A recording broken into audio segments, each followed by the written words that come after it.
Olá, meu nome é Diogo Januário, sou aluno do curso de Computação da Universidade Federal do Tocantins e Universidade Aberta do Brasil. É o curso de licenciatura EAD no Polo de Arraias. Esse vídeo é referente a uma atividade da disciplina de Prática de Ensino de Computação 3, que é ministrada pelo professor Ari Henrique Moraes de Oliveira. E o intuito dessa atividade é realizar o planejamento e execução de uma aula sobre um tema relacionado com a orientação a objetos, utilizando 3 recursos didáticos diferentes. Então, para essa atividade, eu selecionei o tema análise de funções. Então, para essa atividade, eu elaborei um plano de aula. Esse plano de aula ele tem uma duração de até 10 minutos e o tema desse plano seria funções. O objetivo desse plano de aula, né, qual que é o objetivo do meu plano de aula?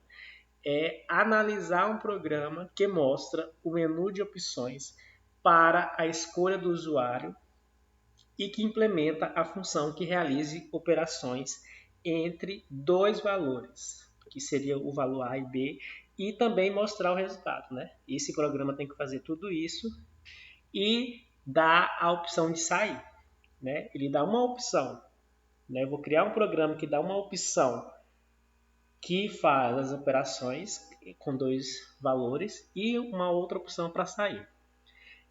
A habilidade que está sendo trabalhada com essa aula é a EF07CL02. Essa habilidade foi extraída lá da Base Nacional Comum Curricular.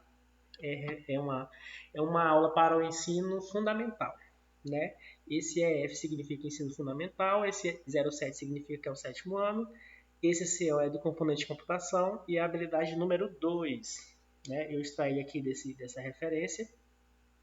E essa habilidade, o aluno precisa analisar programas para detectar e remover erros, ampliando a confiança na sua correção. Então a gente tem que analisar esse programa, né? Esse programa já foi criado da disciplina de programação orientada a objeto e eu vou mostrar aqui um erro, né, que tem uma função num programa, né, no caso. Então, conteúdo é análise de programas e a metodologia. Então, nessa metodologia deve-se estimular a análise crítica do programa construído.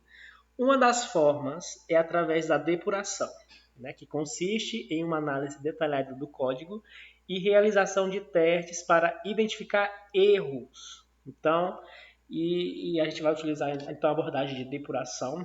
Essa metodologia eu extraí lá da BNCC, que já tem, né, indicando uma metodologia para trabalhar essa habilidade. Então, a gente vai utilizar a depuração, que vamos ficar analisando, né, o que é que tem de errado nesse código para poder. A gente vai ficar fazendo testes, né, executando, extraindo ou adicionando algum elemento, algum comando para poder tirar o erro. Os recursos utilizados serão, no caso, o slide, que eu estou usando agora, a plataforma Google Colab, que eu já fiz os códigos, e a plataforma YouTube, que eu vou estar inserindo este vídeo, né, para poder postar. E também o OBS Studio, que eu estou utilizando para fazer a gravação. As referências são essas. Então, iniciando a aula com o conceito de o que seria uma função, né? Já que nós vamos analisar erros em programas, em alguma função do programa, então o que seria uma função? Então, se você precisa de um algoritmo com um objetivo muito bem definido, por exemplo, um algoritmo para encontrar o menor valor dentro de uma lista dada, é melhor encapsulá-lo em um bloco de modo a poder invocá-lo sempre que precisar desse algoritmo. Geralmente, todas as linguagens de programação possibilitam esse encapsulamento, e isso é feito de uma função, na forma de uma função. Então, a função ela faz isso, ela encapsula um algoritmo. Então, a ideia básica de uma função implementada em uma linguagem de programação é encapsular um código que poderá ser invocado, chamado por qualquer outro trecho do programa. Então, essa definição de função, que seria encapsular um código, né? A função ela faz isso, ela encapsula um código. Eu te extraí aqui desse site da USP, né? E eu vou mostrar para vocês o que seria esse encapsulamento. Aqui nós temos duas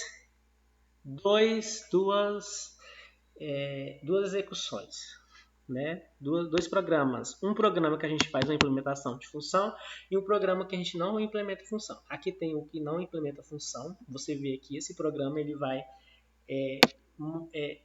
é um programa que vai fazer o cadastro de pessoas, então ele vai pedir, né, que seja informado o nome da pessoa, o e-mail, o CPF, de 3 pessoas no caso, né? Aí aqui ele digita de cada um essas informações e depois ele faz um print, né? Ele mostra, executa esses códigos. Aqui está sem função. Aqui tem um exemplo de uma função, né? A gente tem aqui na primeira linha da primeira linha esse comando aqui, né? Esse comando def, que significa função, né? Depois desse def a gente coloca o nome da nossa função. Aqui, ó, cadastro de pessoa. Aqui na segunda linha de comando nós temos essa informação aqui, que ela diz que o que seria essa função aqui acima, né? Para isso eles colocaram esses 3 asteriscos aqui, essas três aspas, né? E aqui tem a função e aqui tem todos os códigos da função. Você vê que ela está um pouco aqui, né? Ela tem um pouco de recuo. Então, todo esse código aqui é referente a essa função aqui que a gente vai invocar lá no final, né? Depois a gente tem aqui uma função que vai imprimir o dado da pessoa, né? Ela vai imprimir o dado da pessoa com nome, e-mail e CPF, né? E aqui a gente invoca a função que vai mostrar lá na tela, né? Esse cadastro de pessoas, essa função aqui, ela tem todos esses códigos e essa função imprime dados, aqui está aqui os códigos dados. Então é isso, né? Deu para entender, né, gente? A função ela vai encapsular, ela vai englobar todos esses códigos dentro dela. Então aqui tem a estrutura de uma função, esse def vai iniciar, né? Def inicia a função. Aqui é o nome da função que você dá e você coloca essas parênteses seguido dos 2 pontos depois. Se você não colocar os 2 pontos após os parênteses, ele não vai rodar. E aí depois você vai continuando, né? Você pode colocar aqui, dizer o que está falando, né? Especificar o que está a sua função e depois você coloca os códigos, né? Da sua função.